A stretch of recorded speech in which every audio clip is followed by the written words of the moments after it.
स्वागत है। और आपको पता है कि अभी जो है आज से जो है 1 सप्ताह के लिए या ये कहें कि 6 दिन के लिए कोविड का कर्फ्यू लगाया जा रहा है।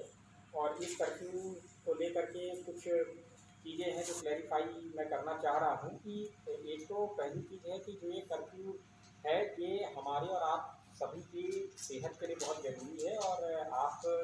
और आपके परिवार की आप स्वस्थ रहें उसके लिए बहुत ज़रूरी है। और ये जो अभी इन्फेक्शन हो रहा है इस इन्फेक्शन को रोकने के लिए बहुत असंभावी हो गया है। इस वजह से इसको लगाया जा रहा है, लेकिन इसमें ऐसा कोई भी घबराने वाली बात नहीं है जिससे कि लोगों को ऐसी सिचुएशन हो रही है कि बार बार अगर आपको बाहर क्योंकि जो मेन इम्पॉर्टेंट चीज़ें हैं, रोज़मर्रा के सामान हैं, राशन है, सब्जी है, दूध, दही, अंडा, मीट, मछली, बेकरी, ये सारी चीज़ें खुली रहेंगी। और सारी चीज़ें जो है प्रत्येक दिन जो है ये 4 बजे तक खोली जाएंगी और उसमें लोग उसको ले सकते हैं। वाहनों में जो हमारा है, चाहे वो सार्वजनिक वाहन हो और चाहे निजी वाहन हो, वो दोनों वाहन प्रतिबंधित रहेंगे। जिसको सामान लेना है वो अपने नियर बाई एरिया से सामान ले सकता है। इसीलिए ये क्योंकि कई बार ऐसा होता है कि हमारा थोक मार्केट है या कोई ऐसा एरिया जहाँ पर बहुत ज़्यादा भीड़ हो जाती है, लोग उसी जगह पर आने का बार बार प्रयास करते हैं। इसके अतिरिक्त गाड़ियों से उन सभी लोगों को जाने की छूट होगी जो कोरोना का अपना टेस्ट कराना चाह रहे हों या वैक्सीनेशन कराना चाह रहे हों, और या फिर आप कोई भी चिकित्सीय इमरजेंसी है तो उसमें आप जो है एक स्थान से दूसरे स्थान जा सकेंगे। इंटर स्टेट ट्रांसपोर्ट जो है वो भारत सरकार की गाइडलाइन के अनुसार रहेगा, उस पर कोई प्रतिबंध नहीं है। लेकिन सभी को देहरादून स्मार्ट सिटी की जो वेबसाइट है उस पर रजिस्ट्रेशन करने के उपरांत और RT-PCR की नेगेटिव रिपोर्ट आने के 72 घंटे के अंदर ही ले करके आना अनिवार्य होगा।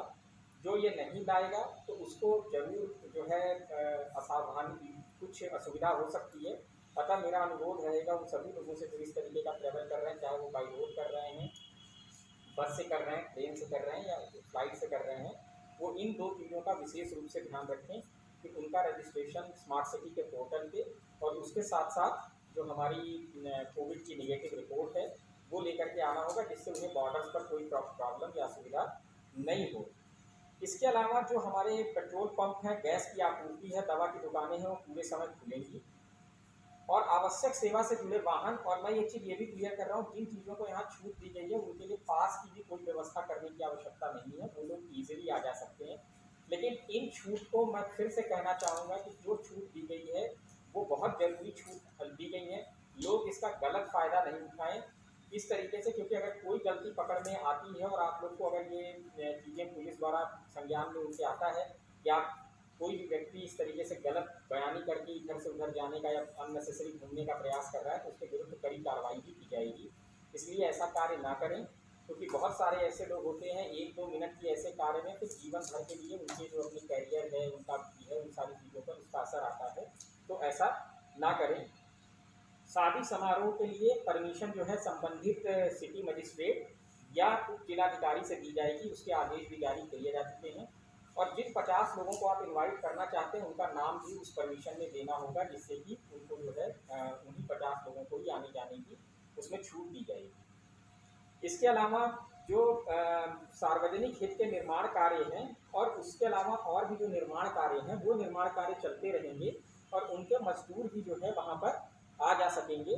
तो ये इसलिए है कि हमारे जो मजदूर हैं, जो डेली वेजर्स हैं, उनके लिए जो है उनके आजीविका का कोई संकट ना उत्पन्न हो, इसलिए उनको जो है ये व्यवस्था राज्य सरकार के द्वारा की गई है। औद्योगिक इकाइयाँ पूरी तरीके से चलेंगी, उनके वाहन और उनके जो कार्मिक हैं उनको भी आने जाने की कोई भी असुविधा नहीं होगी, वो उससे जा सकेंगे। इसके अतिरिक्त जितने भी शासकीय कार्यालय हैं, चाहे वो केंद्र सरकार के अधीन हो या राज्य सरकार के अधीन हो, वो अब कल मंगलवार से लेकर के शनिवार तक बंद रहेंगे और फिर अगले सोमवार को जो है खोले जाएंगे। इसके अलावा इन कार्यालयों में आवश्यक सेवा से जुड़े कार्यालयों को छूट प्रदान की गई है, जो भी जैसे कलेक्ट्रेट है, पुलिस का कार्यालय है, हेल्थ डिपार्टमेंट है, इसके अलावा सिविल सप्लाई का डिपार्टमेंट है, वो सारे के सारे जो है वो खुले रहेंगे।